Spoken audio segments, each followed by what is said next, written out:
Part 1. Daniel Green walked through the lower levels of Harmony Point Station. The lights flickered sometimes down here. Not many people came to this section anymore. Daniel liked the quiet. He worked as a botanist on the station, taking care of plants from different worlds. Today he was checking on some storage areas that might work for his new growing project.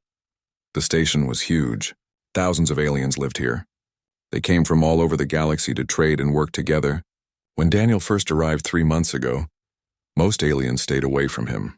Humans looked scary to them. The forward eyes, the teeth. Everything about humans screamed predator to the peaceful species on the station. But Daniel was patient. He smiled and spoke softly. He moved slowly in the corridors so nobody felt threatened. The Ventari merchants were the first to trust him.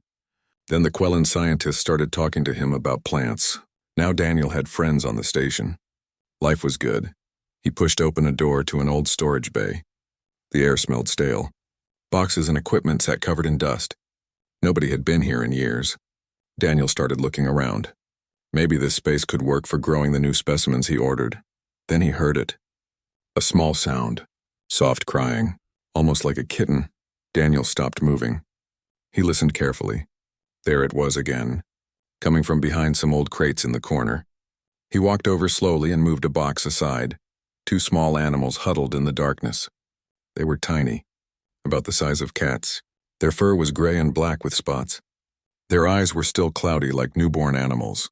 They looked up at Daniel and made scared sounds. Their little claws came out. Daniel knew what they were right away. He studied xenobiology as part of his training. And these were Carthax cubs, predators from a jungle planet called Carthus Prime. Dangerous when grown. But these babies were just scared and alone. Carthax were rare now. Their planet got damaged by mining companies decades ago. Most Carthax lived in conservation programs. These cubs should not be here in an abandoned room. Someone must have left them. Maybe smugglers got scared and ran. Maybe the mother died. Daniel did not know. But he knew these cubs were in trouble. He knelt down and reached out his hand slowly. The cubs hissed at him. They backed into the corner. But they were too weak to run. Daniel could see their ribs through thin fur. They had not eaten in days. "Hey, little ones," Daniel said quietly. "I will not hurt you. I promise." The cubs just stared at him with frightened eyes. Daniel stood up slowly. He needed to think. The right thing to do was call station security. There were laws about endangered species, protocols to follow. The cubs would go to a proper facility. But Daniel had seen how bureaucracy worked.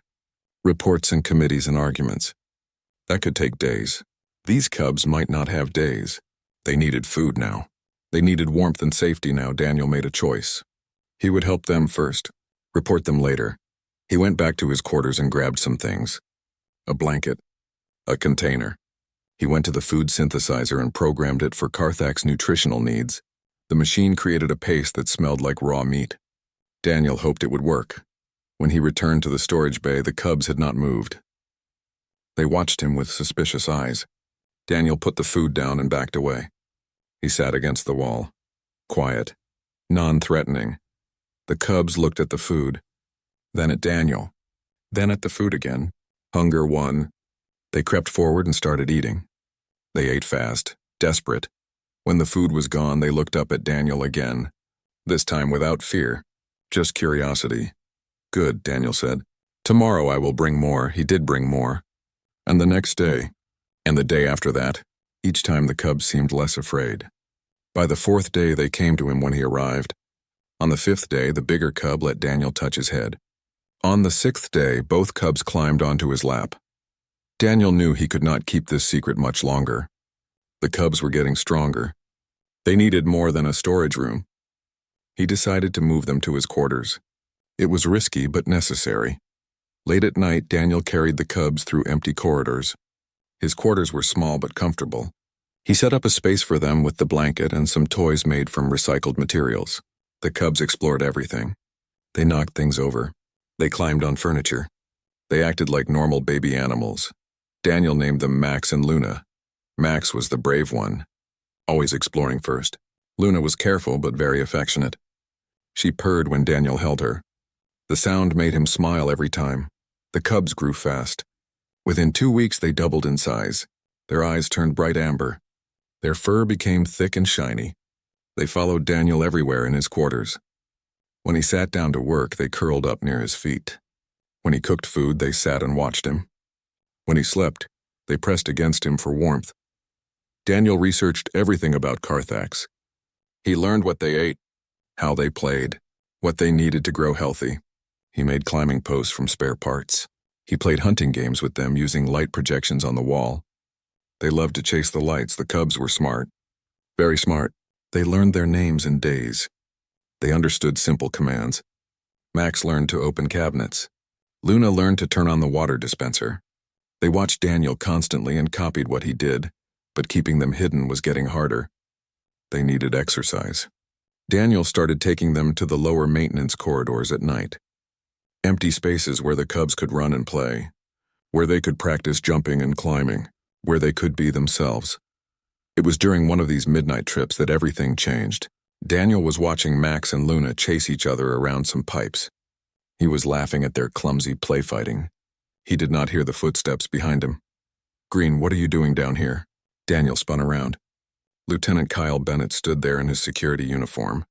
His hand moved toward his weapon when he saw the cubs. Max and Luna stopped playing. They ran to Daniel and pressed against his legs. They sensed danger. Daniel put his hands up slowly. He kept his body between Kyle and the cubs. "I can explain everything," Daniel said calmly. Kyle stared at the cubs. His face showed shock. "Those are Carthax. Do you know what you have done? This is completely illegal." "They were dying," Daniel said. His voice was steady but firm. "I found them abandoned, starving. I could not just leave them." "You should have called security immediately. We have procedures for situations like this." "Procedures that would take days while they died of hunger?" Kyle looked torn. He could see the cubs were healthy and calm. They did not act aggressive. They just stood close to Daniel like children hiding behind a parent.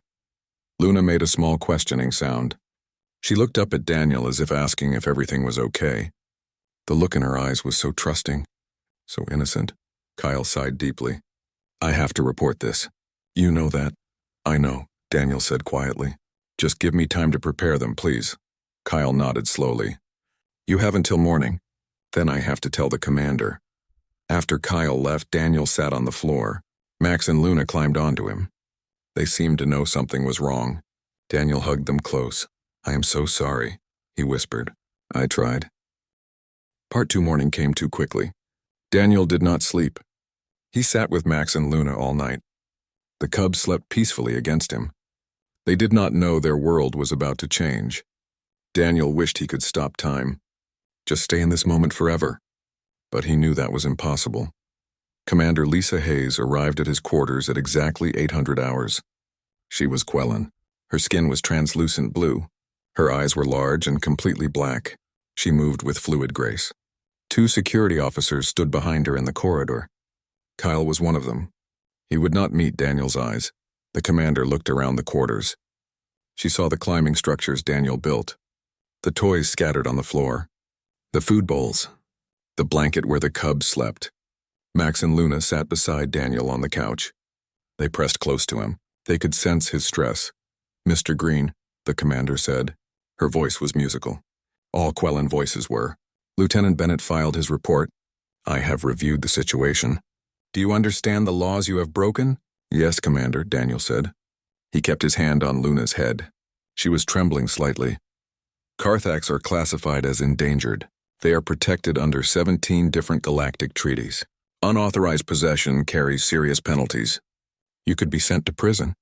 You could be banned from space travel. Your career could end," Daniel nodded. He expected all of this. "I understand.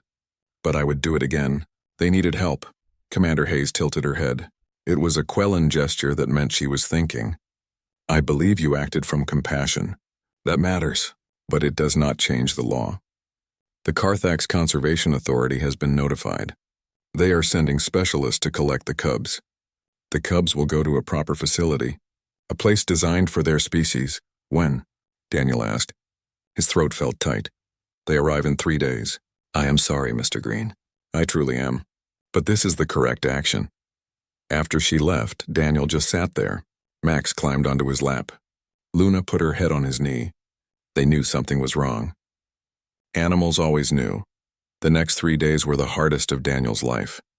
He tried to spend every moment with the cubs.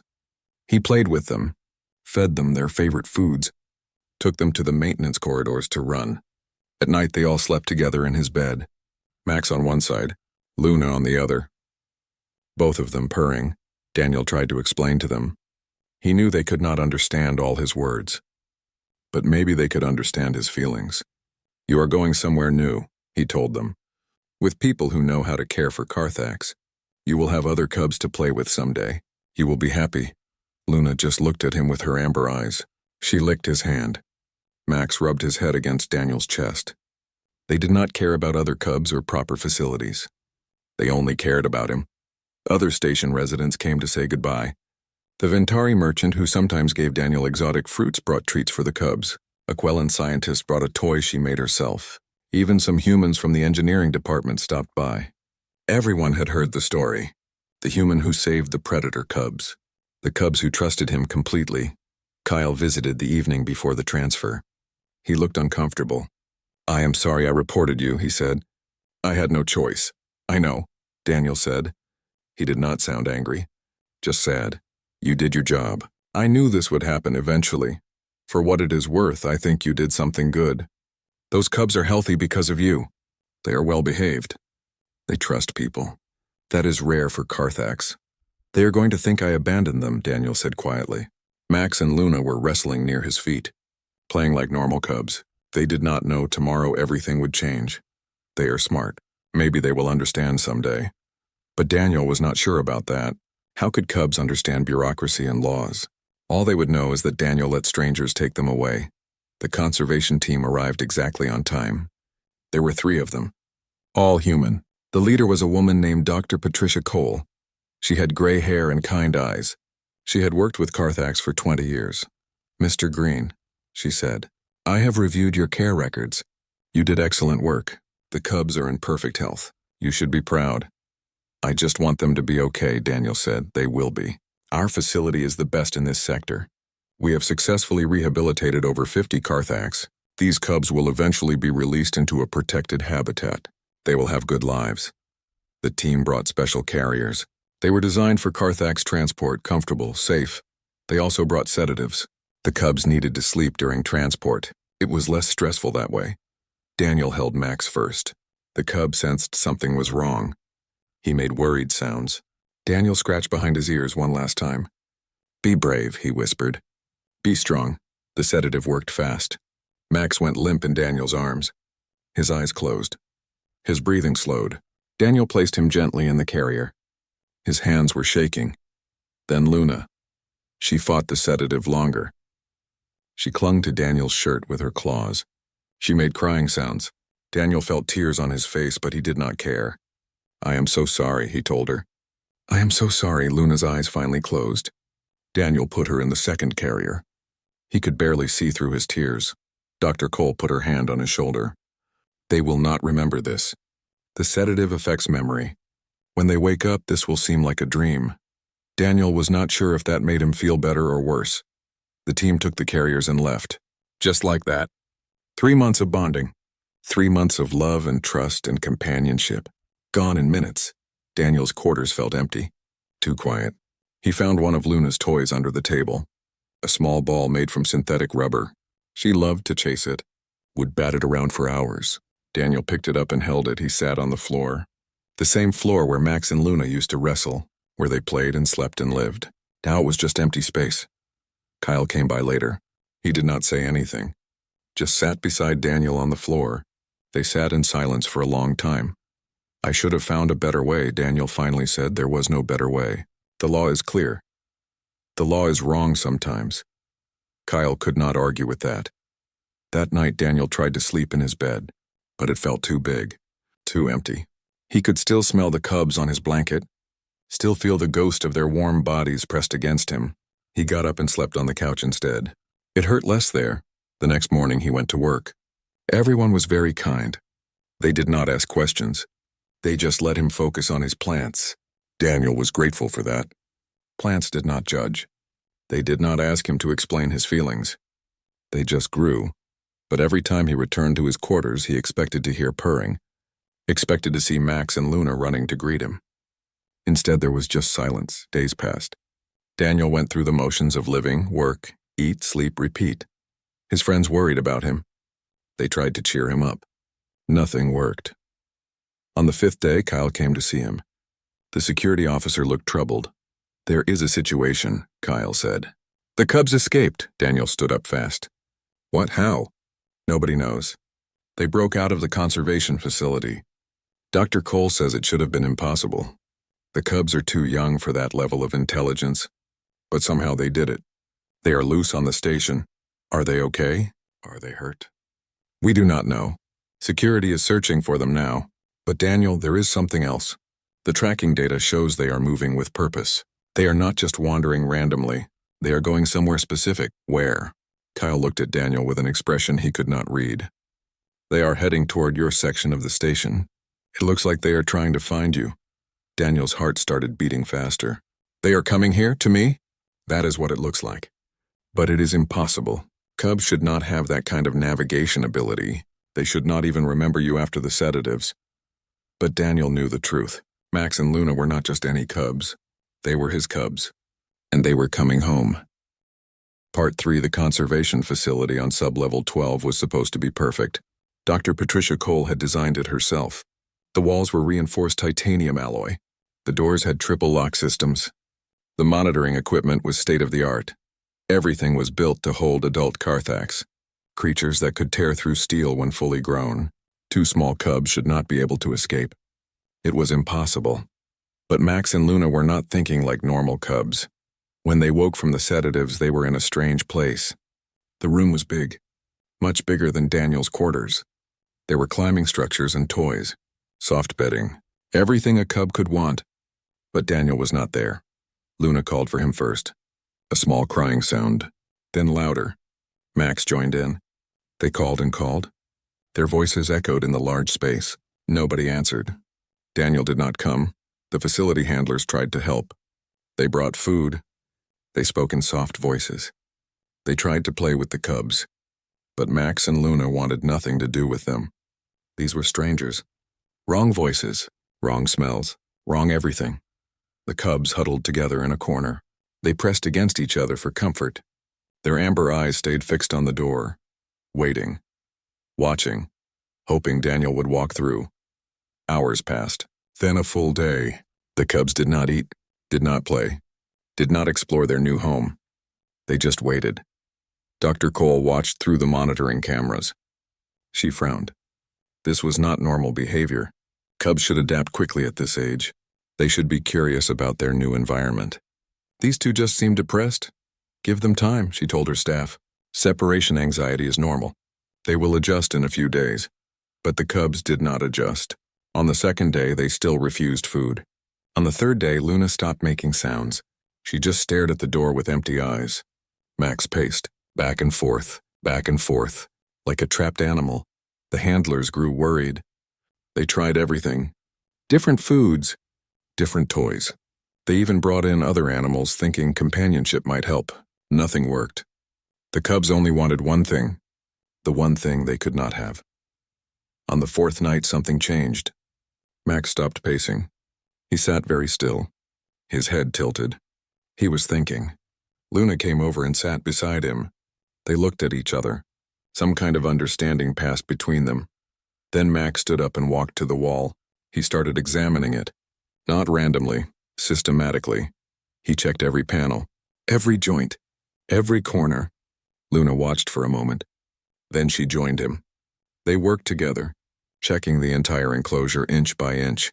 Dr. Cole watched on the monitors. What are they doing? The night staff did not know. This was not normal Carthax behavior. Cubs should not be this organized, this purposeful. The Cubs found what they were looking for, a ventilation grate near the floor. It was secured with screws. Standard safety measure. Max sniffed at it. Then he did something unexpected. He started working one of the screws with his claw, turning it slowly. The way he had seen Daniel work on things, that is impossible, Dr. Cole said. Cubs do not use tools. They do not understand mechanical concepts. But Max and Luna were not ordinary Cubs. They had lived with a human. They had watched Daniel fix things. build things. They had learned by watching. Now they were applying those lessons. It took them hours. The screws were tight. Their claws were small, but they were patient, determined. One screw came loose. Then another. Finally, the grate fell away. The opening was small, too small for an adult Carthax, but cubs were flexible. Their bones were not fully hardened yet. Max pushed his head through first. His shoulders compressed. His body squeezed through the impossible space. He was in the ventilation system. Luna followed. Smaller than Max, she fit through easier. Alarms started blaring. Red lights flashed. The night staff scrambled. Dr. Cole was called from her sleep. Security teams mobilized, but the cubs were already gone, vanishing into the maze of ducts and passages that ran through the station. Places too small for adults to follow. Kyle Bennett led the security response. He ordered teams to every access point. They had sensors, tracking equipment, trained personnel. But the station was huge. Thousands of corridors, millions of places to hide. How could this happen? Commander Hayes demanded. She stood in the security center watching feeds from dozens of cameras. They use the ventilation system, Kyle explained. They are small enough to fit. We are tracking their movement, but they keep changing direction. They are not acting randomly, though. They seem to know where they're going. Where? Kyle pulled up a map. He highlighted the cubs' path. They are heading toward the residential sections, specifically toward Daniel Green's quarters. The commander stared at the map. That is impossible. They are too young to navigate complex environments. They should not even remember Mr. Green after the memory disruption drugs. I know, Kyle said, but the data does not lie. They are going to him. In the ventilation ducts, Max and Luna crawled forward. The space was dark and cramped. Scary, but they did not stop. They had a goal, a destination. Home, they could smell it. Even through all the dust and metal and recycled air, they could smell Daniel. His scent was faint but present. It pulled them forward like a rope, an invisible connection that could not be broken by walls or distance or drugs. They came to intersections, multiple paths. But Max and Luna did not hesitate. They chose the route that smelled most like Daniel. Their instincts guided them. Their bond pulled them forward. Sometimes they heard voices. Security teams searching for them. The cubs would freeze, stay silent, wait until the danger passed, then continue moving. Luna got tired. She was smaller. The journey was hard for her. Max stopped and waited. He pressed against her. Sharing warmth, sharing strength. They rested for a few minutes, then continued. Hours passed. The cubs crawled through endless metal tunnels. Their paws got sore. Their bodies ached, but they did not stop. Could not stop. Every instinct told them to keep going. To find the human who meant safety and love and home. Daniel was in the botanical lab when Kyle found him. The security officer looked stressed, tired. He had been coordinating the search all night. We keep losing them, Kyle said. They are smart. Too smart. They avoid our patrols. They change routes when we get close. It is like they can sense where we are. Can I help? Daniel asked. He tried to keep the hope out of his voice. Failed. Actually, yes. We need you to go to your quarters and wait. If they are trying to reach you, that is where they will go. We will have security nearby. When they arrive, we can contain them safely. Daniel wanted to argue. He did not want his cubs contained. He wanted them free. Wanted them home. But he just nodded. Okay, I will go now. The walk to his quarters felt long. Daniel's heart pounded. Were Max and Luna really coming to him, after everything that happened? After the sedatives and the separation and the strange facility? Did they really remember him, want him? He reached his door and went inside. The quarters still felt empty. He had not cleaned up the cubs' things. The climbing structure stood in the corner. The toys lay scattered on the floor. The blanket was still on the couch. Daniel sat down and waited. In the ventilation system, Max and Luna were close now. So close. The smell of Daniel was strong, overwhelming. Home, they moved faster, crawling over each other in their eagerness. They came to a grate. Light showed through the slots. Max pressed his face against it. He could see into a room, Daniel's room. He could see the couch where they used to sleep, the table where they used to eat. Everything familiar. But Daniel was not there yet. The cubs waited. Patient now. They had come so far. They could wait a little longer. Outside in the corridor, security teams took positions. Kyle spoke into his communicator. All units in place. Mr. Green is in his quarters. We wait for the Cubs to appear. Commander Hayes watched from the security center. Dr. Cole stood beside her. Both of them stared at the screen showing Daniel's quarters. This should not be possible, Dr. Cole said again. She had said it many times tonight. Still could not believe it. And yet it is happening, the commander replied. On the screen they saw Daniel enter his quarters, saw him sit on the couch, saw him wait. In the ventilation duct, Max and Luna saw him too. Daniel was there. Right there. So close. The Cubs looked at each other. Some decision passed between them. Max started working on the grate, using the same technique that worked before. Turning the screws with his claws. One by one, Daniel heard the scratching. Soft at first, then louder. Coming from the ventilation grate near the ceiling. His heart jumped. Max? Luna? The scratching got more urgent, desperate. Daniel stood up. He crossed the room. He looked up at the grate. Two pairs of amber eyes looked back at him. Part 4. Daniel stared up at the ventilation grate. Two amber eyes stared back at him. His breath caught in his throat. It was really them. Max and Luna had found him. Hold on, Daniel said. His voice shook. Just hold on. I will get you out. He grabbed a chair and climbed up. His hands worked on the grate. It was already loose. The Cubs had been working on it from inside. 2 more screws and it came free. Max came through first. He dropped into Daniel's arms. Then Luna. Both Cubs were dirty, covered in dust from the ventilation ducts. Their paws were sore. Their fur was matted. But they were purring, that deep rumbling sound that Daniel had missed so much. The Cubs pressed against him, rubbing their faces on his chest, on his arms, on his face. Luna was crying, small desperate sounds mixed with her purrs. Max was trembling. His claws dug into Daniel's shirt like he would never let go. Daniel climbed down from the chair. He sat on the floor. The Cubs crawled all over him. They could not get close enough. Luna butted her head against his chin. Max rubbed along his side, both of them purring so loudly the sound filled the room. You came back, Daniel whispered. He was crying too, happy tears, relieved tears. You found me. I cannot believe you found me. The door burst open. Kyle rushed in with 3 other security officers. They all had stun weapons drawn. But they stopped when they saw the scene. Daniel sitting on the floor. The Cubs pressed against him. All 3 of them shaking. All 3 of them whole. Kyle slowly lowered his weapon. The other officers did the same. Nobody spoke. They just watched. Commander Hayes' voice came through Kyle's communicator. Status report. Kyle kept his eyes on Daniel and the Cubs. The Cubs have reached Mr. Green. They are calm. Non aggressive. No threat to anyone. Bring them back to the facility immediately. Kyle looked at Daniel. Looked at how Max and Luna clung to the human. How they refused to leave his side even for a second. He made a decision. Commander, I think we need to reassess the situation. Can you come to Mr. Green's quarters? You need to see this. There was a long pause. I am on my way. Daniel stayed on the floor with the Cubs. He checked them over carefully. Their paws were raw from crawling through the ducts. Luna had a small cut on her ear. Max was limping slightly. But nothing serious. Nothing permanent. They were okay. What did you do? Daniel asked them softly. How did you get out? How did you find me?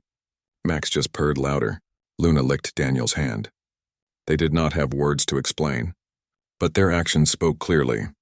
They had done the impossible because being apart was worse than any barrier. Security officers stood by the door, watching, waiting, but not interfering. They could all see this was something special, something beyond normal animal behavior. Commander Hayes arrived 15 minutes later. Dr. Cole was with her. The doctor looked shocked. She stared at the Cubs like she was seeing aliens for the first time. This is impossible, Dr. Cole said. Again with that word. Cubs this young do not have the cognitive ability for what they did. They escaped a secure facility, navigated complex infrastructure, found one specific person in a station of thousands.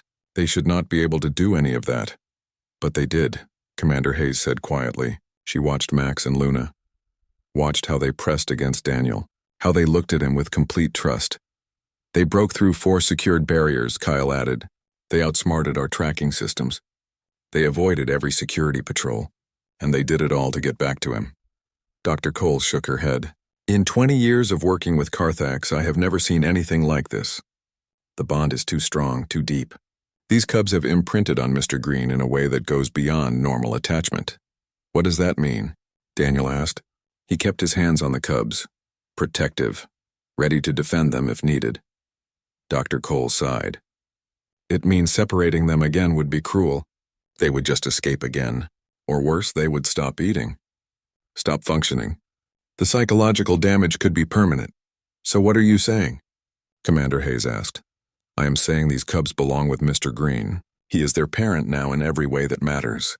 Taking them away would be harmful to their development, to their mental health, to their chances of ever living normal lives. Hope flared in Daniel's chest, but he kept quiet. Let the experts talk. Commander Hayes tilted her head. That quelling gesture of deep thought. There is legal precedent for this. Cases where endangered species bond with caregivers, where separation causes more harm than good. But it would require extensive documentation, regular inspections. Mr. Green would be legally responsible for everything these cubs do. I accept that, Daniel said immediately. All of it. Whatever you need. They will grow up, the commander continued. Adult Carthax are dangerous, powerful. You would need to prove you can handle them. Control them. Keep them and others safe. I will do whatever it takes. Dr. Cole walked closer. She knelt down beside Daniel and the cubs. Max hissed at her. Luna pressed tighter against Daniel. The doctor raised her hands to show she meant no threat. Mr. Green, do you understand what you are taking on? These cubs will live for 50 years. Maybe more. They will grow to weigh over 200 pounds each. They are predators. Their instincts will emerge as they mature. Even with the best training, there is risk. Daniel looked down at Max and Luna. They looked back at him with those amber eyes. Trust. Love. Bond. I understand, Daniel said. And I still want them. Dr. Cole studied him for a long moment. Then she nodded. Then I will recommend to the Conservation Authority that custody remain with you. Under supervision. With conditions. Commander Hayes made the official decision. Very well. The cubs will remain with Mr. Green pending approval from the Conservation Authority. In the meantime, Mr. Green, you will need to expand your quarters, install proper containment measures, submit to weekly inspections, and complete training on advanced Carthax care. Yes, Commander. Thank you, Commander. After everyone left, Daniel finally relaxed. He sat on the couch. Max and Luna immediately climbed up beside him. They took their old positions. Max on his left, Luna on his right, both purring. You scared me, Daniel told them. Do you know that? I thought I lost you forever. Luna licked his hand. Max rubbed his head against Daniel's arm. But you came back. You broke through everything to come back. Why did you do that? Why risk so much? The cubs did not answer. Could not answer. But Daniel understood anyway. They came back because this was home. He was home. Nothing else mattered. That night they all slept in Daniel's bed. Exactly like before. The cubs pressed against him. Warm and safe. Their purring filled the room like music. Daniel lay awake for a while, just feeling grateful. He had expected to lose them. Expected his life to go back to how it was before. Alone, quiet, empty. Instead, he had family. Strange family. Impossible family. But family nonetheless. Over the next few days, the story spread through the station. The human and his predator cubs. The cubs who escaped a secure facility. The cubs who crossed the station to find their parent. Everyone had an opinion. Some aliens were scared. They thought Daniel was crazy. Thought the cubs were dangerous. They avoided him in the corridors. Whispered when he passed, but others were fascinated. They asked questions. Wanted to meet Max and Luna. The cubs, raised with love and socialization, were surprisingly gentle with visitors. They let the Ventari merchant pet their heads. They played carefully with a Quellan child who wanted to meet them. They showed everyone that predators could be more than their instincts. Kyle became a regular visitor. He helped Daniel build new climbing structures, helped install the safety measures required by the commander. He and Daniel became real friends during those weeks. You changed something here, Kyle said one evening. He was watching Max and Luna wrestle on the floor. People see predators differently now. They see humans differently, too. They see that bonds can form between any species if there is trust and love. Daniel smiled. I just did what felt right. That is exactly why it worked. The approval from the Conservation Authority came through after 3 weeks. Daniel was granted permanent custody of Max and Luna, with conditions, with oversight, but permanent. He read the official document 3 times to make sure he understood correctly. Then he picked up Luna and spun her around. She made surprise sounds. Max jumped up and down, wanting his turn. We did it, Daniel told them. You are officially mine, or I'm officially yours. However it works. The cubs purred their approval. Life settled into a new normal. Daniel expanded his quarters into something closer to a habitat. The cubs had room to run and climb. They had toys and enrichment activities. They had everything they needed. But most importantly, they had Daniel. And Daniel had them. Every night they slept together. Every morning they woke up together. Every day was an adventure. The cubs grew bigger and stronger. But they remained gentle, remained loving, remained bonded to their human parent in a way that amazed everyone who saw it. Part 5. 6 months passed like water through fingers. Daniel could barely believe it. Half a year since he found 2 starving cubs in a storage bay. Half a year since his life changed completely. Max and Luna were not small anymore. They had grown fast. Max now weighed about 80 pounds. Luna was slightly smaller at 70. Their baby fur had been replaced with thick adult coats, sleek and beautiful. Their amber eyes had darkened to a rich gold. Their claws had grown sharp and strong. They were becoming the apex predators they were born to be, but they were still his cubs. Still gentle with him. Still followed him everywhere. Still slept pressed against him at night even though they barely fit on the bed anymore. Daniel's quarters had been transformed. The station gave him the adjacent unit.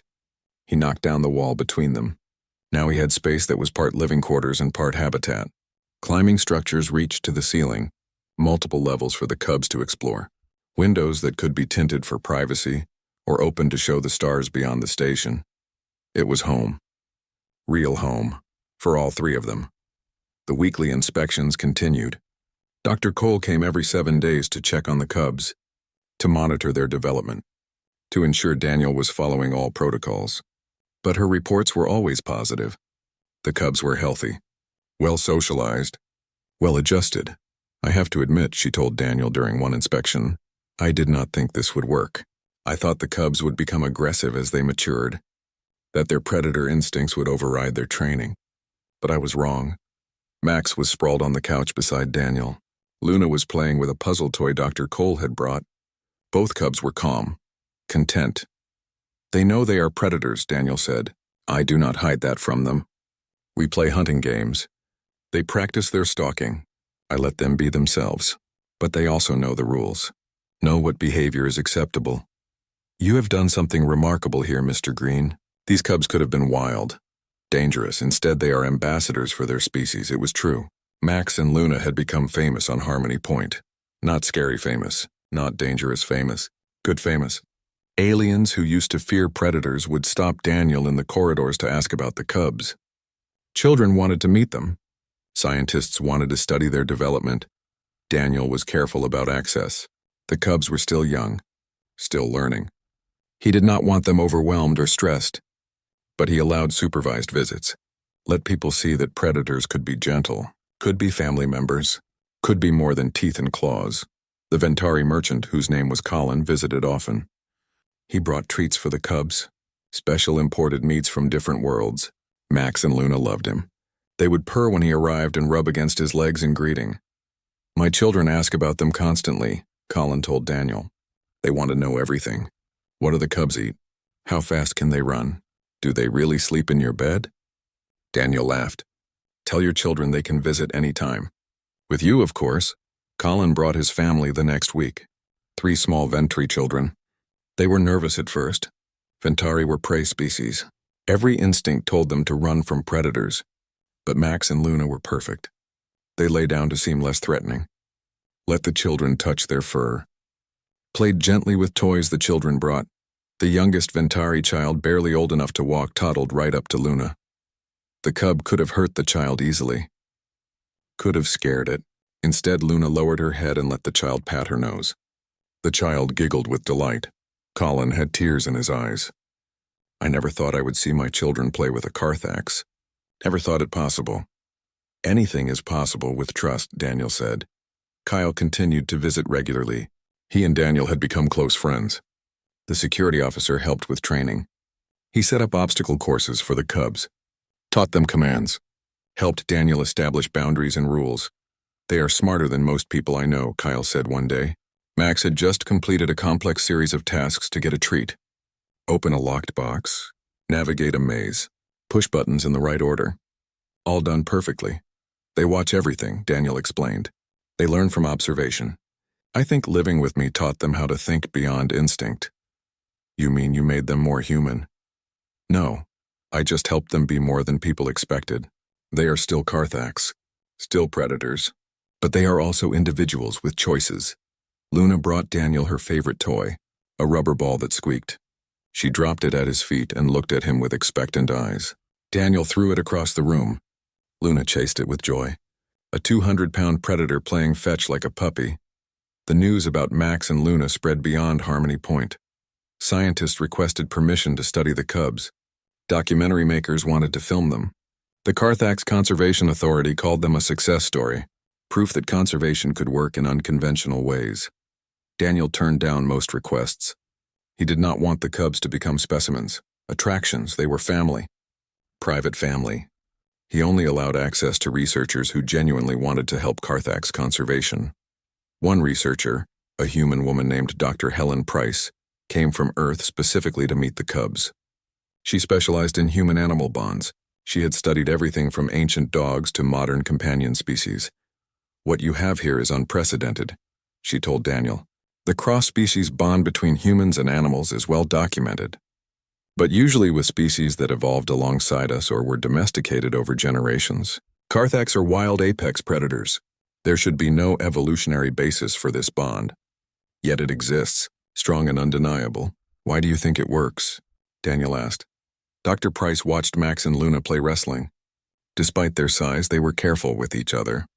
They pulled their blows, kept their claws retracted. Even in play, they showed control. I think humans have a unique capacity for bonding. We see family potential in almost any species. We want to nurture, to protect, to love, and some animals respond to that. They recognize it even across vast evolutionary distance. The cubs saw something in you, safety maybe, or kindness, and they chose to trust, to bond, to love back. It sounds simple when you say it like that. The best things usually are simple. At their core, at least. Dr. Price stayed for a week. She documented everything. The cubs' daily routines, their interactions with Daniel, their behavior with visitors. Her report would be used to help other conservation programs, to show what was possible when humans and endangered species work together. On her last day, she told Daniel something that stuck with him. You did not just save 2 cubs. You changed how people think about predators, about conservation, about what family means. That ripple effect will save more Carthax than you know. Life continued its rhythm. Daniel worked in the botanical labs, came home to Max and Luna. They would greet him with purrs and affection, would tell him about their day in their own way. A knocked-over plant meant they had been playing too rough. A perfectly arranged pile of toys meant Luna had been organizing again. A proud Max sitting beside a dead mechanical mouse meant he had been hunting practice targets. Daniel would laugh and scold and praise, just like any parent. At night, they all piled into the enlarged bed Daniel had custom-made. Max on the left side, Luna on the right, Daniel in the middle, all 3 of them safe and warm and together. Sometimes Daniel thought about that day in the storage bay, when he found 2 dying cubs and made a choice. He could have walked away, could have called security immediately, could have followed the rules and let bureaucracy handle it. He was glad he did not. The cubs had taught him so much. About love, about trust, about breaking down barriers between species. They had shown the whole station that predators and prey could coexist, could even be friends. One evening, Daniel sat on his couch with the cubs. A documentary was playing on the screen about Carthus Prime, the jungle planet where Carthax came from. It showed the restoration efforts, the growing populations, the success stories. That is where you are from, Daniel told the cubs. Maybe someday we can visit, see your home world. Would you like that? Max yawned, showing impressive teeth. Luna stretched and put her head on Daniel's lap. Neither cub seemed interested in the documentary. They were content right where they were. Or maybe not, Daniel laughed. This is your home now. With me on this station. That is okay too. A message came through on his communicator. Commander Hayes. She wanted to see him tomorrow. Something about a new position.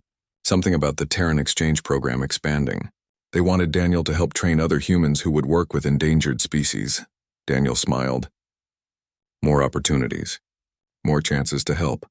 More chances to show what was possible when species worked together with love and respect. He looked at Max and Luna. They were dozing now. Safe and content. His strange, impossible, wonderful family, what do you think? Daniel asked them softly. Should we help other humans learn to do what we did? Luna purred without opening her eyes. Max's tail twitched in sleepy acknowledgement. Daniel took that as a yes. The stars outside the window shone bright. The station hummed with life. Thousands of beings from hundreds of worlds all living together, learning from each other, growing together. And in one set of quarters, a human and two predator cubs proved that family had no boundaries. That love could cross any distance. That bonds formed from kindness and trust were stronger than any barrier.